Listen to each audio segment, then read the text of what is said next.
Holy Gospel written in the 20th chapter of St. Matthew, beginning at the first verse.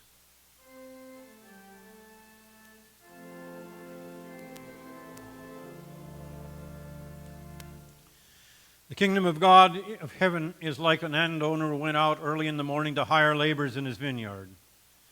After agreeing with the laborers for the usual daily wage, he sent them into his vineyard. When he went out about 9 o'clock, he saw others standing idle in the marketplace and said to them, "You also go into the vineyard, and I will pay you whatever is right." So they went. When he came out again about noon and about 3 o'clock, he did the same. And about 5 o'clock he went out and found others standing around, and he said to them, "Why are you standing here idle all day?" They said to him, "Because no one has hired us." He said to them, "You also go into the vineyard." When evening came, the owner of the vineyard said to the manager, "Call the laborers and give them their pay, beginning with the last and then going to the first." When those hired about 5 o'clock came, each of them received the usual daily wage. Now, when the first came, they thought they would receive more, but each of them also received the usual daily wage. And when they received it, they grumbled against the landowner, saying, "The last worked only 1 hour, and you have made them equal to us who have borne the burden of the day and the scorching heat." But he replied to one of them, "Friend, I am doing you no wrong. Did you not agree with me for the usual daily wage? Take whatever belongs to you and go. I choose to give to this last the same as I give to you. Am I not allowed to do what I choose with what belongs to me? Or are you envious because I am generous? So the last will be first, and the first will be last." Here ends the gospel for the day.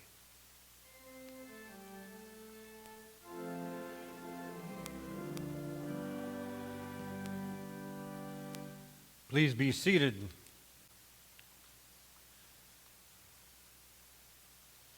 I did not look at our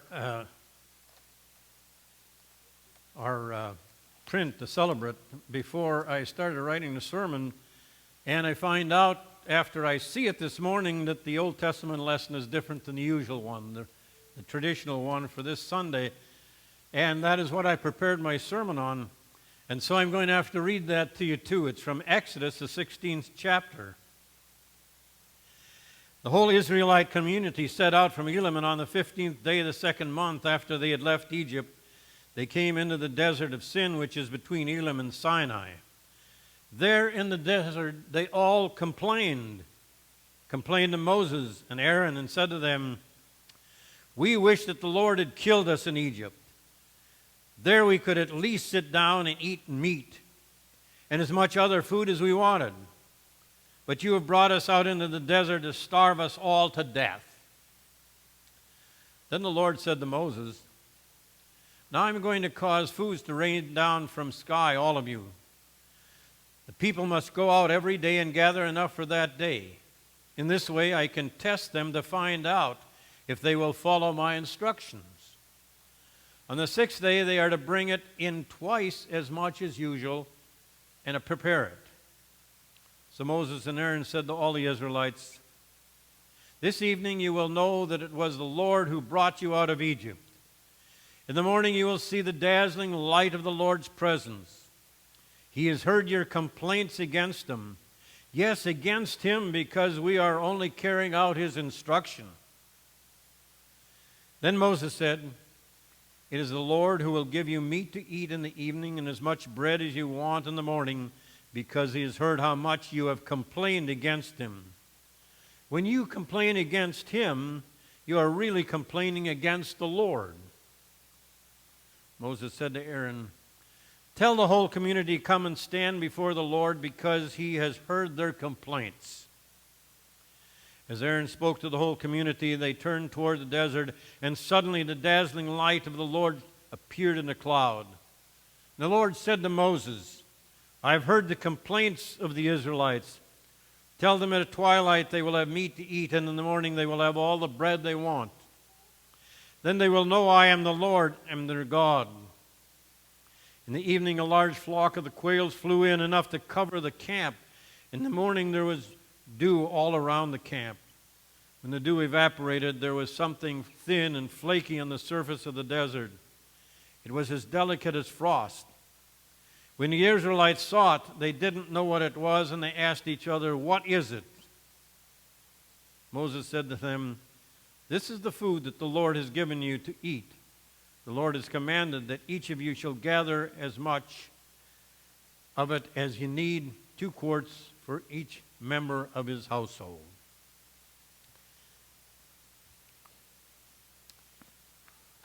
In our text this morning, I had a choice to go one of 2 ways. One was to deal with the Old Testament text that I was familiar with for this Sunday, dealing with complaints. The other was to go to the epistle lesson and talk about seeing the face of death.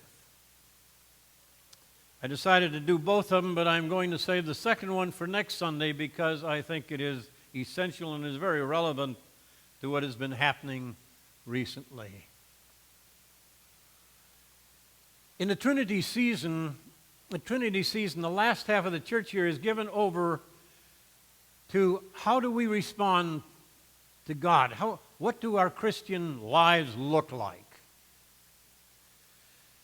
Sometimes it gets very practical, and sometimes it seems to deal with things that we don't even really think might be that spiritual or that important. And interestingly enough, today it deals with complaining. Both the Old Testament lesson and, interestingly enough, the New Testament lesson, the gospel lesson.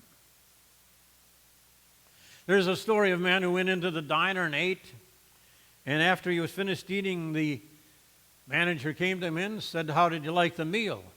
And he said, "Oh, the meal was fine, but I could use a little more bread." So the next time he came in, he told the waitress to double her order of bread. And after he was done, the manager again came over and said, "How did you like the meal?"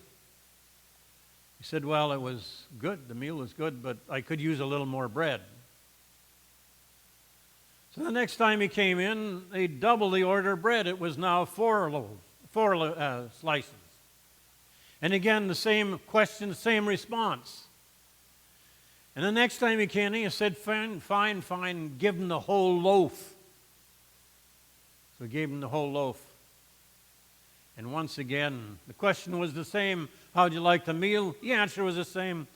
Well, it was fine, except I could use a little more bread. So the next time he came in, the manager had prepared a 4.5 loaf of bread. A 4.5 long loaf of bread, and gave it to him. After the meal was over, he came up to the man and said, "How did you like the meal?" He said, "Fine, but I see you've gone back to giving me just 1 slice of bread." Now, why do I tell that story? Because if you are in connection with somebody who complains all the time, you know that procedure. It doesn't matter what you do, how much you try to appease them, the response is pretty much the same. It is rewarded with a complaint. And the lessons today deal with complaint. As complainers, the Israelites who were delivered from the promised land are the poster children of complaints. In the Old Testament text that I read from Exodus, complaint was used 8 times in that reading. The Israelites had been taken from a land of bondage. They'd been promised a land flowing with milk and honey.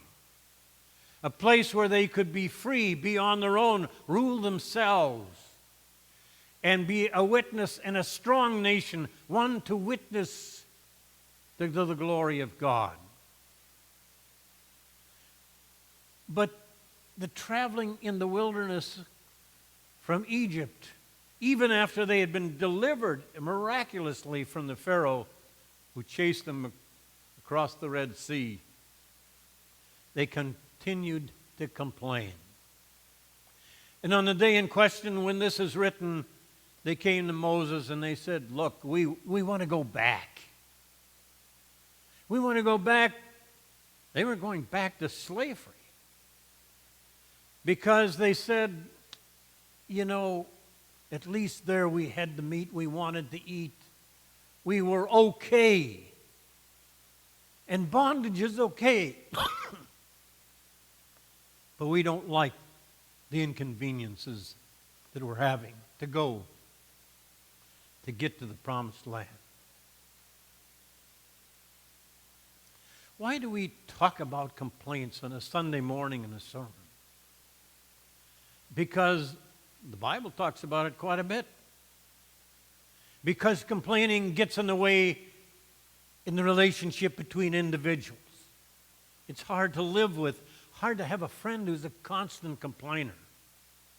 It gets in the way of church activities, of people who complain constantly about what's going on. And it gets in the way of our relationship with God because we focus always on what we don't have rather than all the blessings that we do have. And so it is important to deal with it.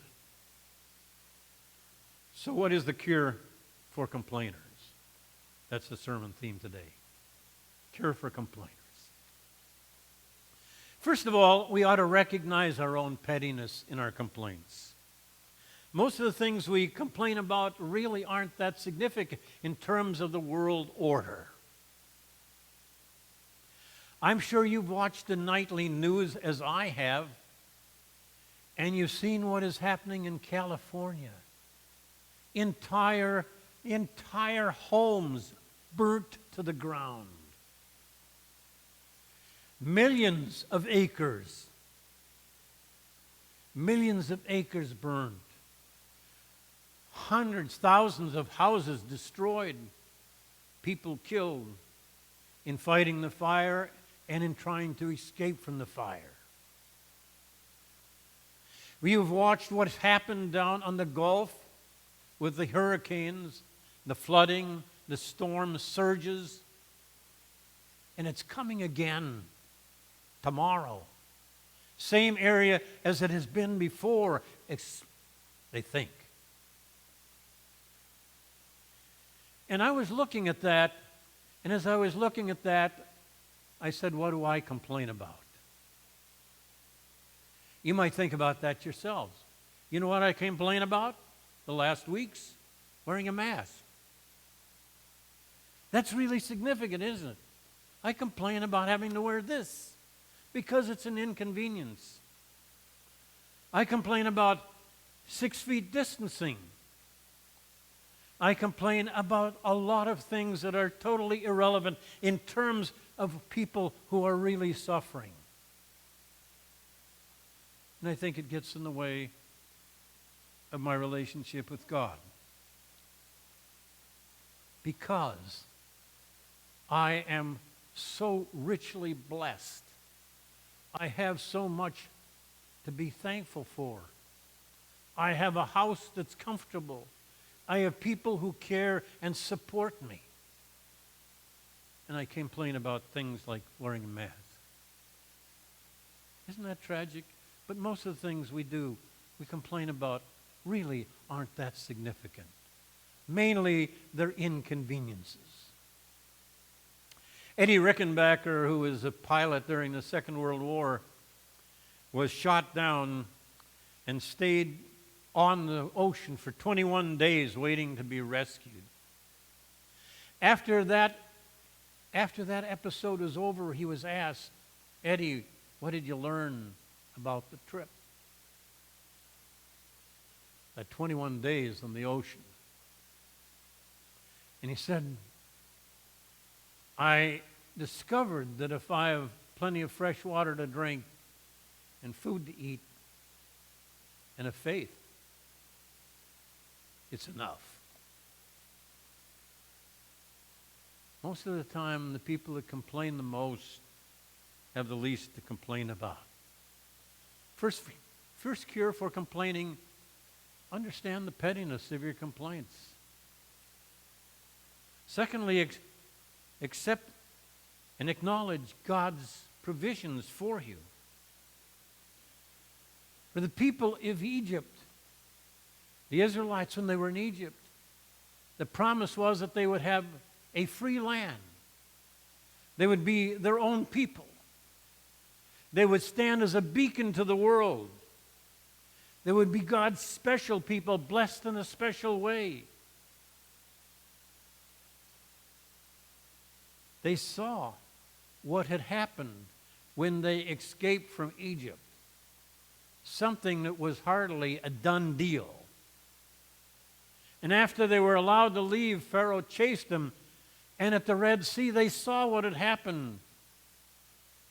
They were coming in their chariots, and they could have destroyed all of them or brought them back and increased the intensity of their slavery. But God had delivered them. But they complained. They didn't see it as deliverance. It just happened. And they complained about food, and God said, well, I'm going to give you meat, and there was quail at night, and I'll give you as much bread as you want. That's in the morning. They still complained.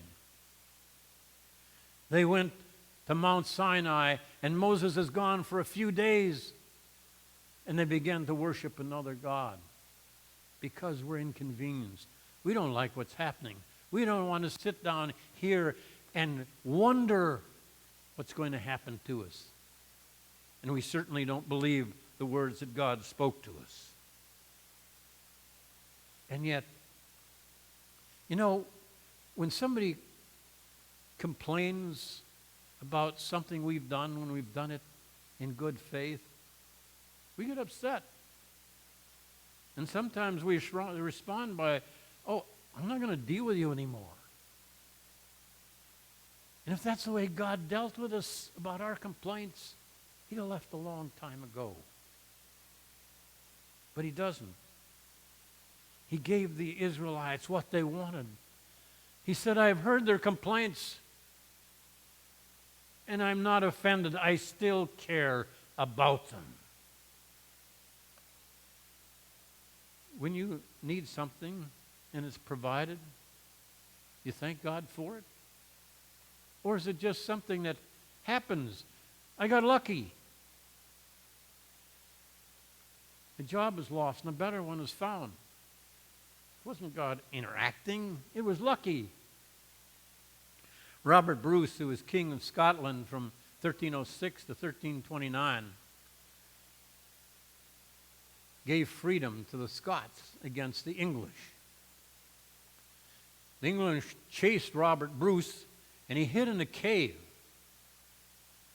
at a very delicate time during the war. The English looked for him and couldn't find him. And Bruce was wondering why they hadn't looked in the cave. It was obvious that that might be a hiding place because they weren't that far behind him, and they searched everywhere. One of the things that Bruce found was that a spider had come and woven a web over the entrance to the cave. And the people who were chasing him looked at it and said, oh, he can't be in there, or otherwise the spider wouldn't have a web there. And they just passed it by. Robert Bruce, this is recorded in his legacy. Robert Bruce got down on his knees and thanked God for the spider. You see, it's all perspective. God delivers and gives us all these things. And we say, oh, gee, I guess I was just lucky. The second cure for complaining is to recognize God's blessings. And finally, the third thing and the cure for complainers is to recognize that God brought us here not just to provide us with comfort, but to give us a directive, a purpose, a meaning. The Israelites were not told that everything would go so well, but they were as well as having a blessing, they were to be a blessing. And God chose them for a particular purpose, and He believed in them, and He would give them the power to be a witness to the world of God's grace. Just one aside, there's a New Testament lesson. I said that dealt with complaining too. And it's interesting that sometimes we complain about that. We complain about the way God works in the lives of others. And sometimes we're like little siblings that complain because mom or dad like my sister or brother better.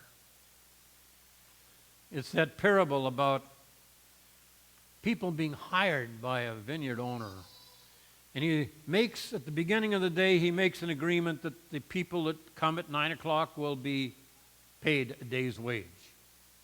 But then he finds people at 11 and 2, and then with an hour left to go. And when the people are paid, the people who have worked all day said, well, look, they paid the others a day wage. We're going to get more. But they get the same. And they complain. And the vineyard owner says, look, I gave you what I promised. I gave you a day's wage. Isn't that the agreement you made? Why do you complain? Because I'm generous with other people, other workers. We in the church sometimes don't recognize that because we are here all the time, we are like children that are in constant contact with our God. And those that come later in life or have some kind of conversion experience are the recipients of God's grace too. And sometimes we complain and say to God, look how hard I've worked. Why do you let these people in? There was one CEO of a corporation who recognized that complaints were a daily part of life. And he said, he put on his bulletin board, wanted employees who are complainers. Man, they thought that was really great. We complain anyway. Now we're going to, it said good pay given for good complainers. Well, that was easy enough to fulfill that one. They were all good and practiced. So when they came and asked, he said, well, here's what we want. We want you to complain. But in order for the complaint to be valid, you have to provide a solution for the problem.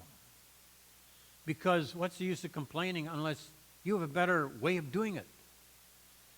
You are sophisticated enough that you've looked through the problem and you can come up with a solution that will benefit not only you, but other people here working and the company. And for that, we will pay very well. Isn't that interesting? Maybe we should think before we come to a complaint with God, maybe we should have a better solution, a better way of dealing with the world, a better way of controlling our destiny and the destiny of all believers. There is a cure for complainers.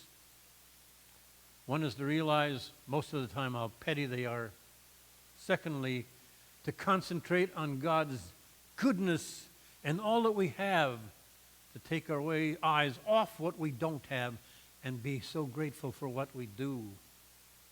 And then the third cure is to realize that we weren't put here just for our own comfort, just for our own satisfaction, but be a witness to the world, a part of God, bringing His kingdom to fruition. Amen.